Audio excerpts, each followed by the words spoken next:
si faceva il nome di una persona castellana, sì, di una persona di Castelfranco.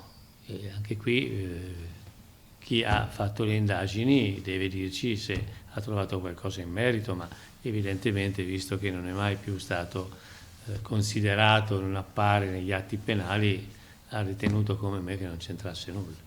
Quelle lettere anonime recapitate esattamente un anno fa al padre e alla sorella di Jole Tassitani e allo stesso avvocato Quintavalle facevano un nome preciso, un uomo noto nella Castellana, definito uno zingaro, scritti subito consegnati in procura a Treviso. Consegnato al procuratore della Costa e dopo una quindicina di giorni ci siamo visti in tribunale e mi ha detto che le aveva appunto consegnate lui alla Procura di Venezia per competenza. Quintavalle, se da un lato dice chiaramente di non credere a quel nome scritto in maniera sconnessa, dall'altro torna a ribadire la linea adottata nel corso del procedimento contro Michele Fusaro, quell'omicidio per il quale arrivò la condanna a 30 anni non fu soltanto opera del falegname bassanese, ci sarebbero dei mandanti, sicuramente dei complici, la pista è da ricercare proprio nelle frequentazioni del Fusaro. Ero convinto, e non cambio adesso opinione, che fossero dei, chiamiamoli magrebini, non so neanche io come definirli,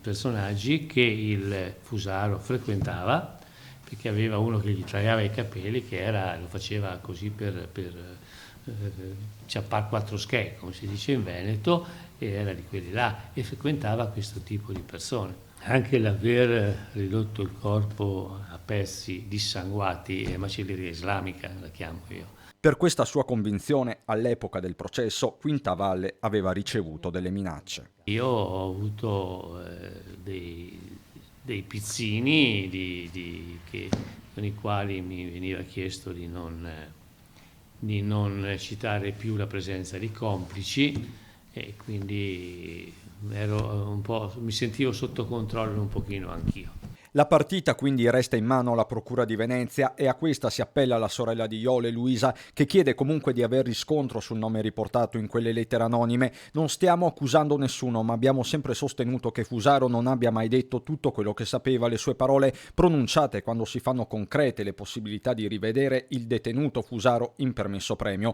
Ad appoggiare la richiesta della famiglia Tassitani anche il sindaco di Castelfranco, Stefano Marcon. Per la sua comunità il delitto di Jole resta una ferita aperta.